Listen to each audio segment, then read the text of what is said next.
Reconciliation Center is warning once again that Syrian militants are preparing a new provocation of the use of poisonous substances. RT's Yulia Shapovalova reports.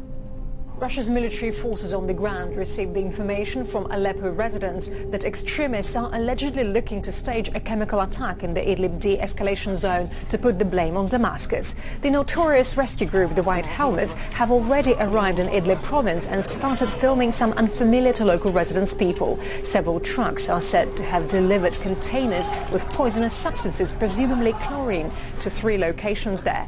Meanwhile, the Western coalition conducted an airstrike in Deir ez-Zor province, reportedly using the prohibited ammunition white phosphorus.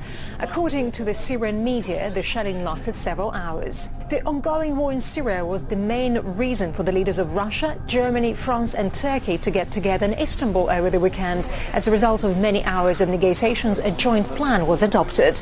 There are many tasks ahead. They are efforts to hold elections, the preservation of a demilitarized zone in Idlib, the return of displaced people, restoration of the country and the presence of Kurds in northern Syria. By the end of the year, a constitutional committee should be formed to prepare the main document of the country, a new constitution.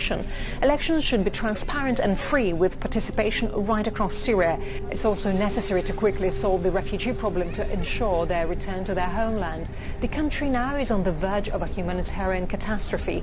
Often refugees simply have nowhere to return. The restoration of Syria was also at the center of negotiations in Istanbul, and here too things are not going to be easy. Until recently, Germany and France refused to help with the restoration of territories under Damascus control, and Turkey made it clear that it cannot keep refugees forever.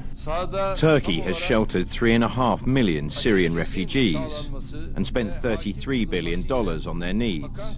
And in this regard, the European Union must fulfill its promises regarding financial assistance to our country.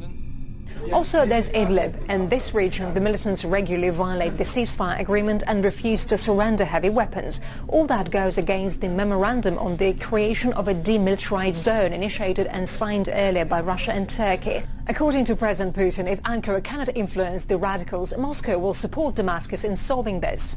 We expect Turkey to shortly complete its withdrawal of opposition forces, heavy weaponry and military units from the Idlib demilitarized zone. We see that our Turkish partners are doing their best to achieve that. However, if radical militants oppose this, if they make armed provocations from inside the Idlib zone, Russia will reserve the right to help the Syrian government eliminate this threat. A few years ago, not many people would have imagined a meeting like this one in Istanbul. Terrorists tore Syria apart, and the West almost openly supported them, not only politically but also with weapons and money. For 4 years, Russia tried to reverse the situation, to find a common language with Turkey and Iran.